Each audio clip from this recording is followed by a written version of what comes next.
Good morning, good afternoon, good evening, and good night, wherever you're joining us today in today's live lecture coming to you from Nkolo Mahadum Wisdom University.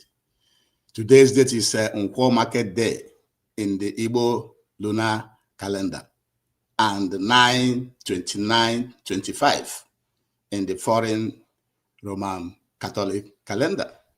Remember, the reason we are giving you both calendars is for you to know that we Africans, we Igbos, we Biafrans have our own calendar before the arrival of the foreign colonizers in our land.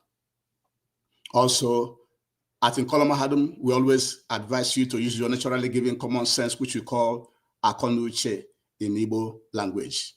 Also, we are primarily set up. The reason we are set up is to give you the correct information, the correct education, the correct direction from the miseducation, misinformation, and misdirection from the colonial masters and their institutions and stooges in our land. And that's why we package and present our lectures from the Igbo man, from Biafran and African perspectives, the way you should be seeing things. You see things from how it concerns you, not how it concerns other cultures. And therefore, join us because we are live on YouTube. We are live on Facebook, Twitter, and TikTok. And like, comment, and share. Share this lecture to all your friends and well-wishers. And the title of today's lecture is The Analysis of Mazi Nnamdi Kanu Trial of last Friday, 9/26/25, which shows that justice may be denied. That trial of last Friday, 9/26/25, in the Federal High Court shows that justice may be denied. And that is why we want you to know what is going on. That is why you should join us to understand what is going on and why we are thinking from Nkolo Mahadum Wisdom University that justice may be denied. Because in that trial, according to Vanguard newspaper, the lead defense counsel of Mazi Nnamdi Kanu Agabi, was asking, why continue this case? Why should we continue this case? Because all this time that the federal government presented 5 witnesses, those witnesses, they failed to adduce any credible evidence to nail Kanu. There's no evidence that they provided. All of us were witnesses when those 5 witnesses were being interrogated in the courtroom. And in all the questions, if all the questions asked was 100, in 95% of the questions, they said they don't know. 95% of the questions that were thrown to these 5 witnesses that the FG called, 95% of them, they said they don't know. They don't have any evidence. There's no evidence to continue this case. That was why Kanu late counsel advised the federal government to close this case in no case submission, to rule this case in favor of Mazi Nnamdi Kanu, because FG did not present any evidence to prosecute, to nail Kanu, and to continue the trial. So that is why we are asking, why are we continuing this case, just like Agabi was asking in the courtroom that day? And they said that there's no evidence even to show that Mazi Nnamdi Kanu was inciting violence. There's no evidence. He only told the people to defend themselves, which is their right. Self-defense is a right. It is a right. And so there's nothing to continue. That is why we are thinking that the continuation by Justice James Omotosho, saying that the no case submission, that the case should continue, that he shouldn't rule in favor of Kanu, that the case should continue. That's why we are thinking that there's chances that justice will be denied. That is why we are presenting this lecture to you, because Justice James Omotosho refused to close this case and postpone the case to October 8th, 2025 for Kanu Council, for Kanu and his council to present their case, to present their defense. What are they presenting? Why the FC didn't present any evidence with the 5 prosecutors called? What are they continuing to present?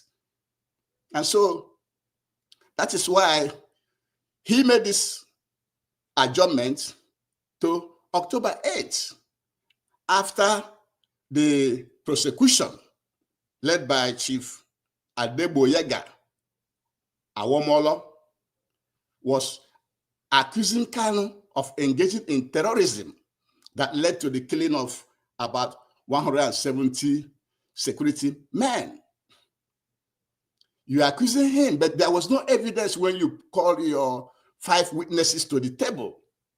That was why the defense counsel advised James Omotosho, the judge, to close that case at that point, because there was nothing to continue to try. And we also want to use this lecture to refresh your memory what Kanu is fighting for. Nnamdi Kanu, with the indigenous people of Biafra, is fighting for self-determination, asking for a referendum as enshrined in the UN Charter and African Charter, which Nigerian government is a signatory to those charters. And remember, it is because of this self-determination that Russia is now fighting in their special military operation in Ukraine, because the people of the Eastern Donbas region wanted self-determination. They did a referendum, and Ukraine government refused to give it to them. So what Kanu is fighting for is generally accepted all over the world as being his right. And so he should be given what he's asking for. Also remember that on September 11, 2017, when this case was going on the first time from 2015 up to 2017, when Nnamdi Kanu was preparing for his court case in Abuja on September 11, 2017, the Nigerian army invaded Kanu's house, trying to kill him, and they killed more than 28 people, including a dog called Jack, and Kanu was able to escape. That action alone have rendered any court case invalid and lacking without locus standi. For the Nigerian military to invade Kanu's house to try to kill him while he was trying to prepare for the case in Abuja rendered any trial after that irrelevant and invalid. And so, plus the extraordinary rendition of Mazi Nnamdi Kanu by illegally bringing him from Kenya, violating all the international laws, drugged him, beat him up, dehumanized him, put him in a plane to Nigeria. Also prevents Nigeria from trying him anywhere in Nigeria. They don't have any local standing. They don't have the foundation to continue to try Nnamdi Kanu.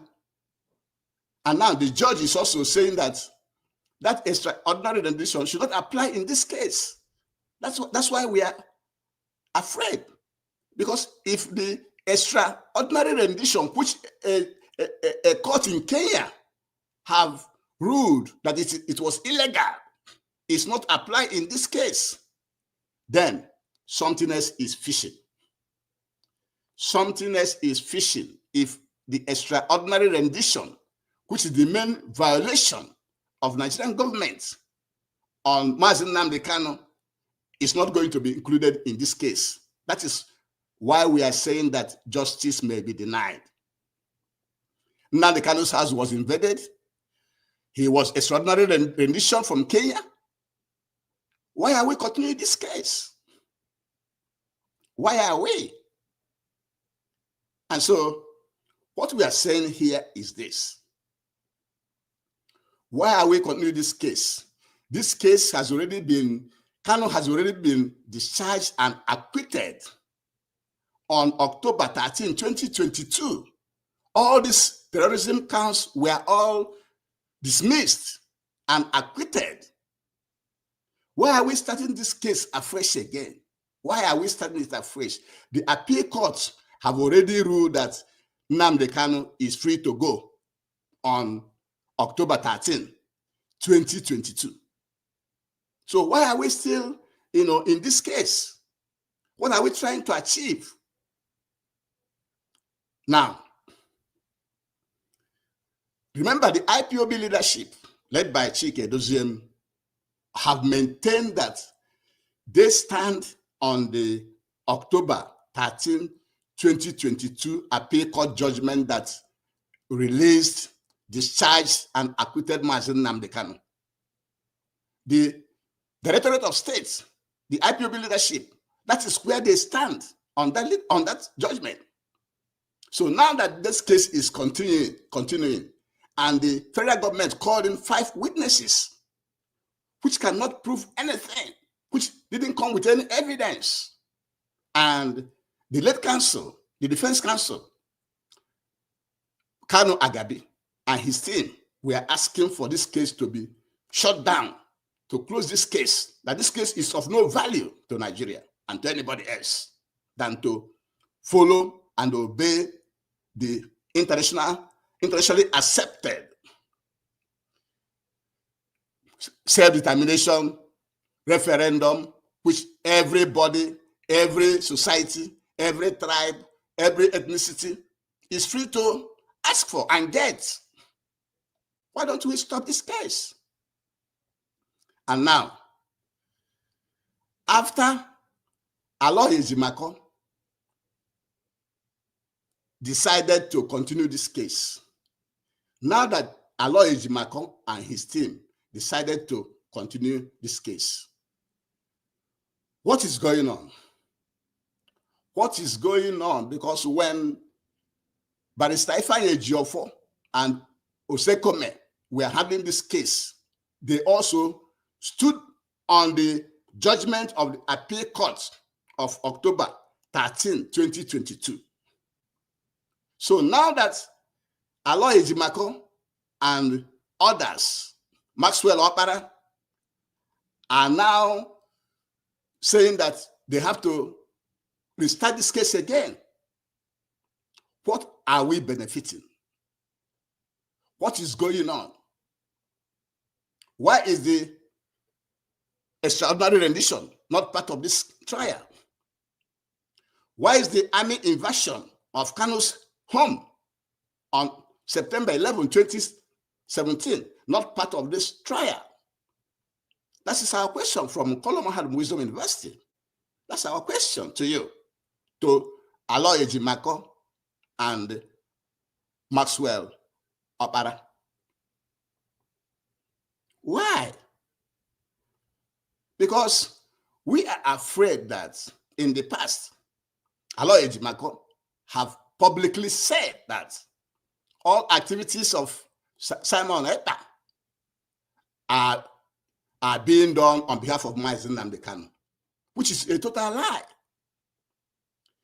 Aloy Ejimakor has also said, who is that Chike Doziem, implying that he is not in tandem, he's not working in pari passu with the Directorate of State, IPOB leadership, led by Chike Doziem And also recently, last few weeks, video was circulating where Maxwell Okpara was saying that DOS my foot, which means these lawyers are not working with the IPOB leadership. They are family lawyers. And family lawyers are not qualified to be leading, to be in front of a case as important as this Mazi Nnamdi Kanu case, which require political solution. Because all these things you are seeing going in the court is drama, is pre-planned. Everything supposed to end with political settlements, because the people, the indigenous people of Biafra, IPOB, needed self-determination, needed referendum, which is enshrined in UN Charter.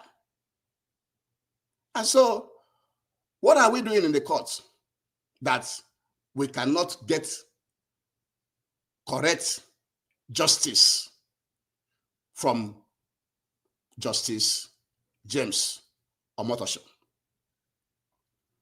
And if Nnamdi Kanu was surrounded by people like Aloy Ejimako and Maxwell Okpara and others who doesn't work with the IPOB leadership, which means they are family lawyers, they are working for the family, right? And if you are working for the family, which means you are not part of the struggle, you're not part of those asking for self-determination, which means you don't even know what Nnamdi Kanu is fighting for. So you shouldn't be there. You are just there confusing Mazi Nnamdi Kanu. That's why we are feeling that he will not get justice. Because when lawyers who are representing Mazi Nnamdi Kanu is not working with IPOB leadership, it means that justice may be denied. And to make the matter worse, Nnamdi Kanu's siblings is also quarreling with the IPOB leadership. How can you be quarreling with IPOB leadership when Nnamdi Kanu is IPOB and IPOB is Nnamdi Kanu? The strength of Nnamdi Kanu lies with IPOB, not with the family.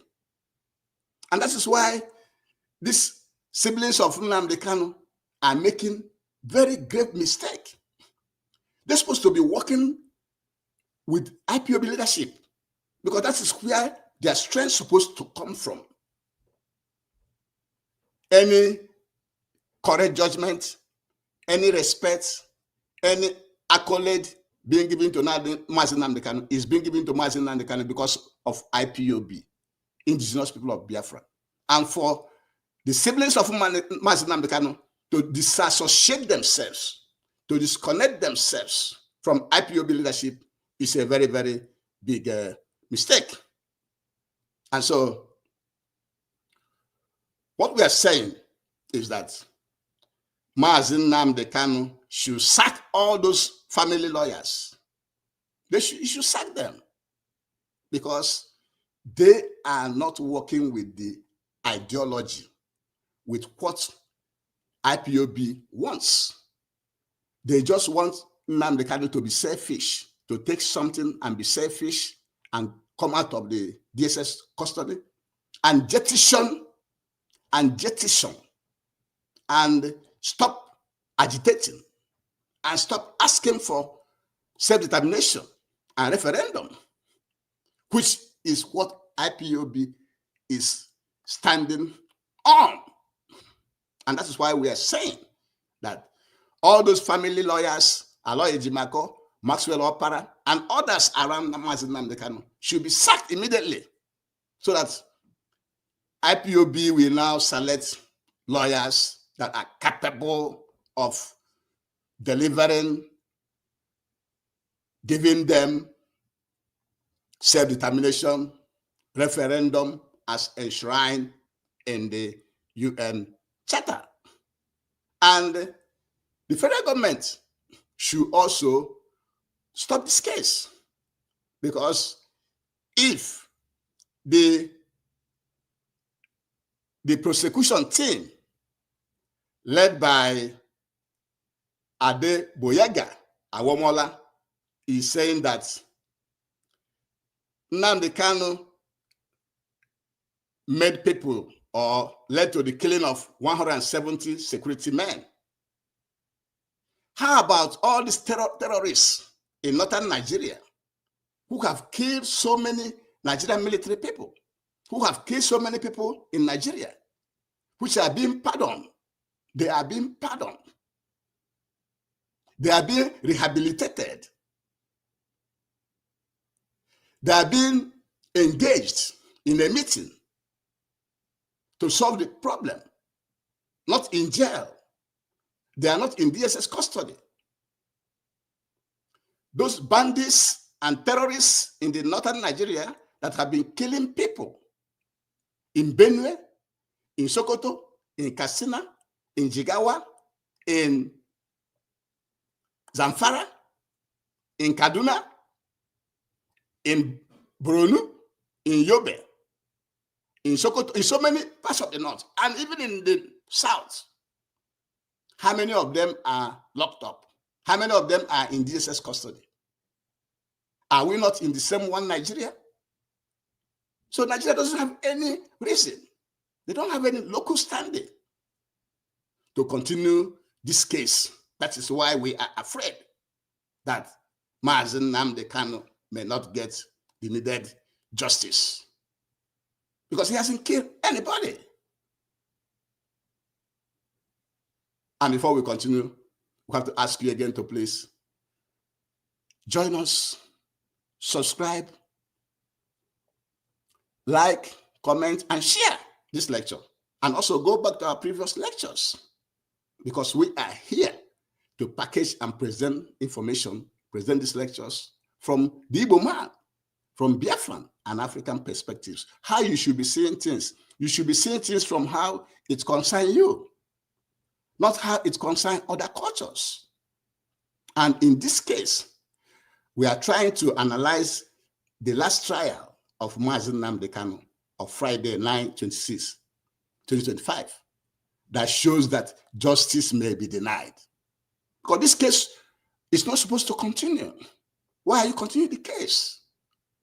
According to Kanu Agabi, why are you continuing the case? The last 5 witnesses you called could not provide any evidence. And most of the questions you are asking them, they don't know.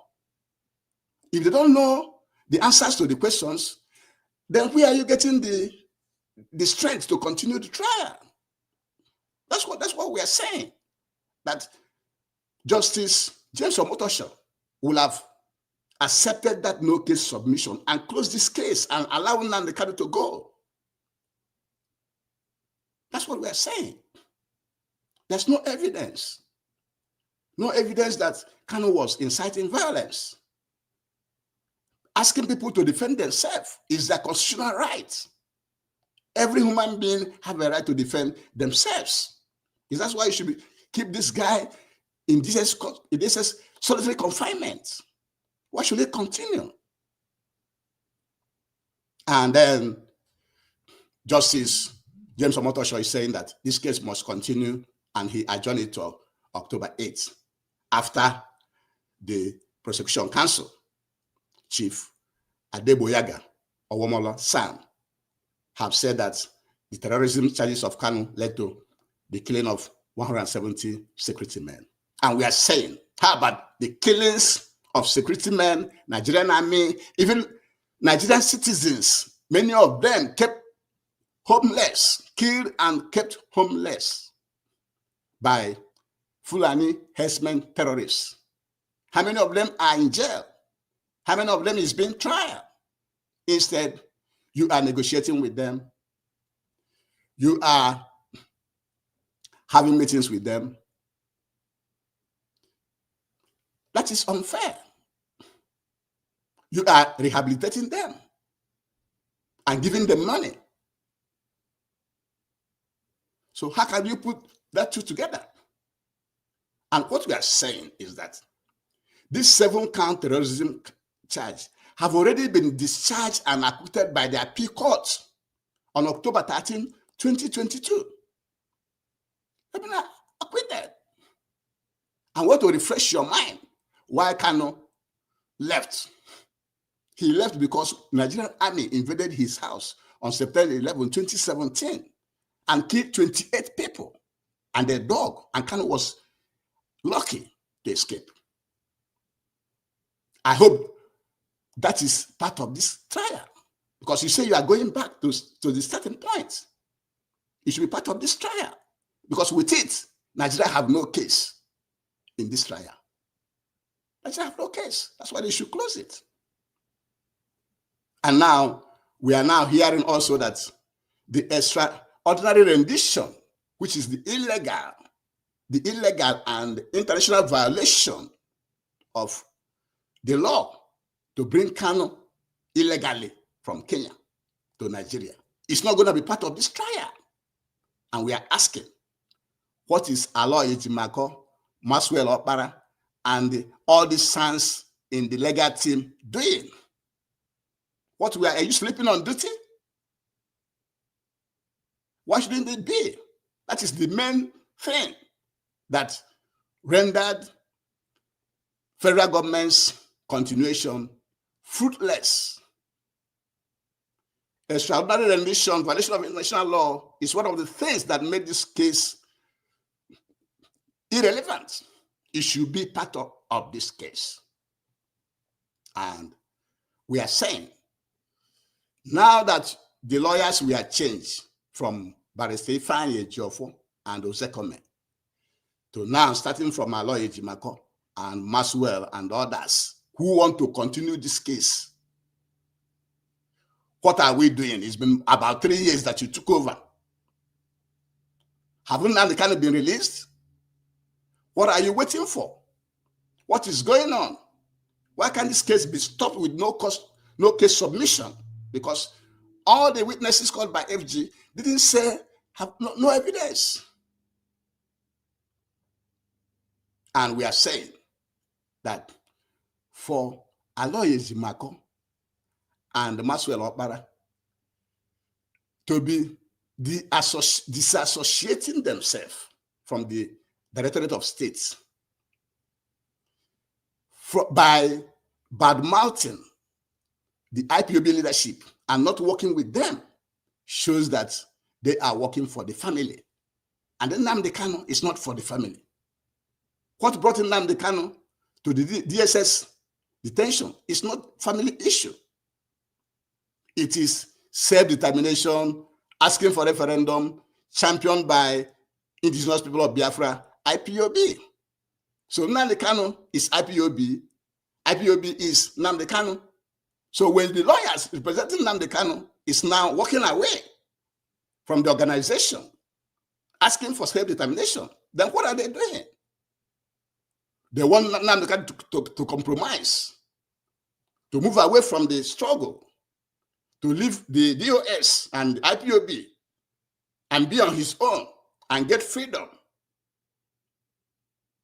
That is why we are feeling that Nnamdi Kanu may not get justice. The justice we are talking about is the justice that will continue the self-determination, the referendum, which is the main thing that led to the situation that we are today.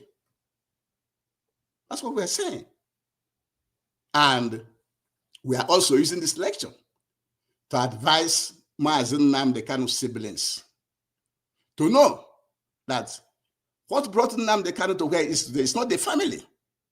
It is self-determination and referendum being asked by the indigenous people of Biafra, IPOB, by the people of the former Eastern region, and even more. That is what brought Nnamdi Kanu to where he is today, not family. So when you are doing family, you are jeopardizing Nnamdi Kanu's and IPOB situation, and you should refrain from that. You should remove yourself from it. You should come back and start working with IPOB leadership so that you can have the necessary momentum to achieve the self-determination and referendum that Nnamdi Kanu is asking for. And we are saying that Nnamdi Kanu should sack those lawyers that are now representing him as family lawyers. The family lawyers are not in tandem. They are not working hand in hand with the IPOB leadership and with the IPOB ideology and what they are asking for. They are not. So you should sack them and bring in lawyers, fresh lawyers, which will be working with the IPOB leadership, which will help to achieve the self-determination and referendum that you, Nnamdi Kanu, is asking for. It's very, very, very important. And we went back to say that the prosecution counsel, Ademoyaga Awomola, saying that Nnamdi Kanu engaged in terrorism that killed 170 security men. And we are saying, how about all these Fulani terrorist bandits which are killing people all over Nigeria? They're killing Nigerian citizens. They're making them homeless. They're killing security people. Why are we not prosecuting them? Why are we negotiating with them? Why are we rehabilitating them, giving them money? Why Nnamdi Kanu, that have done nothing but asking for self-determination and referendum, is being kept in DSS custody? That's what we are saying.